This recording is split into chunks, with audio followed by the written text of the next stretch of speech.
Акырында Power Push oyununu ойнап атабыз достор. Балансты карасаңар өзүңөр деле 5000 сомго чыгып кетти. Бул оюндун смыслы кандай? Бул оюндун смыслы зданияны түз койсоң эле сага акча берет деген сөз экен да.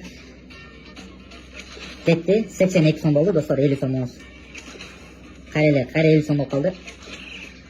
Здание тайып кетти го, май чаппашып калганда эле.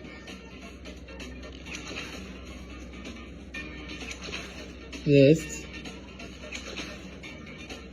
Нормальный суммага жетип калган достор, акырынан алганда ойлоно баштайлы достор. 88, 188 той. 188 менен бонус карма болду. Азыр достор ушул жерден 7x деп койсо базар жок. 3x.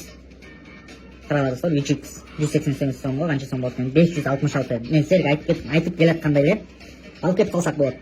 Любой момент. Но дайверди басып көрсөк бонустан кийин 588ден, 566дан бизге азыр 2x берсе 1000 сомго чыгып кеткен. Кой, алып кетели. 933 сом достор. Балансты акырынан көтөрүп койдук. Дагы жолу ойноп кетсек дальше болот. Бул оюнду ойнойм десеңер достор, бул ссылка профилде, Mangavin деген сайты, кирип ойносоңор болот достор.